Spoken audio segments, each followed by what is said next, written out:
Le général en chef arrivait depuis peu de jours car s'y était fait précéder comme partout par des ordres si fermes et une administration si sage que les soldats et tous les Français avaient déjà pris l'habitude de parcourir la capitale et tous les environs sans concevoir la plus légère inquiétude.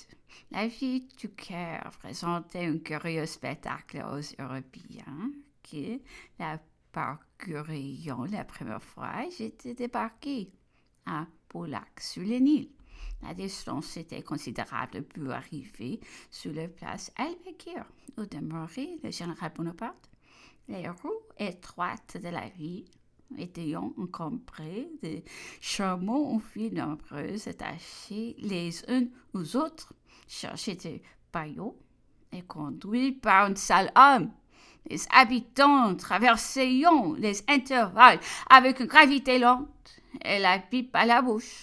Nos soldats montaient sous des ânes, galopaient joyeusement et se glissaient entre les chameaux en riant aux éclats une affreuse poussière. Et je ne sais quelle odeur de momie nous suffoquions.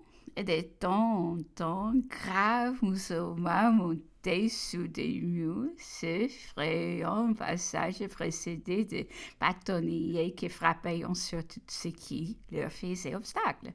Et même sur les âmes qui ne s'élevaient pas à leur approche, fin des médias cachant avec soin leur visage peu soucieux de découvrir ce qui est notre montrant, importunant les passants par des cris bizarres qui ressemblaient à des imprécations de la colère pour obtenir l'aumône.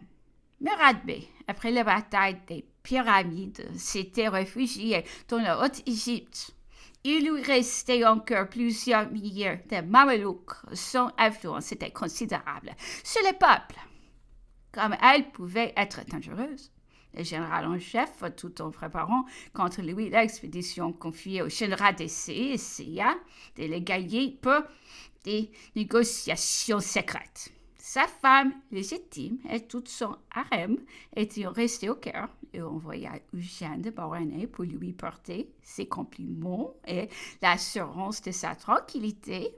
Je fus reçu avec politesse par cette dame qui lui donna en échange des cadeaux qu'il lui avait envoyés le général en chef. Les beaux châles et des armes de son mari, mais les égards prodigués à la femme de Murad Bey n'auront aucun effet sur lui. La vigueur et l'habileté du général d'essai, le courage des troupes qui le forceront plusieurs fois à se jeter dans les oasis et réduiseront sa troupe à quelques fidèles amis. Ne pourront décider ce chef intrépide à prêter leur aucun arrangement. Ce ne fut que prélude de 2 années de combat et d'adversité que consentit enfin à se reprocher du chef de l'armée française. Mais alors, le général Bonaparte avait quitté l'Égypte. On allait supposer que dans ce pays si fertile, toutes les richesses de l'Orient se trouveraient accumulées. Nous trouvons les misères partout. L'administration des Mamelouks était son bon sens et son modération, indépendamment du mépris et d'un autre impôt que le peuple d'Égypte était obligé de payer aux grands seigneurs. Il fallait encore acquitter tous les impôts que les caprices et la tyrannie des sous-ordres inventaient tous les jours. Les bey, chefs de Mamelouks, les officiers particuliers cantonnés dans les provinces et jusqu'aux simples cavaliers Mamelouks chargés de maintenir la police dans les villages, toutes s'attribuaient les droits d'imposer, d'élever des taxes plus ou moins pesantes. Le fait là aux paysans succomber sous les poids de tant d'exactions. Et si les malheureux avaient des enfants de l'un et l'autre sexe qui, attirant l'attention des chefs, ils étaient enlevés pour satisfaire leur brutale débauche.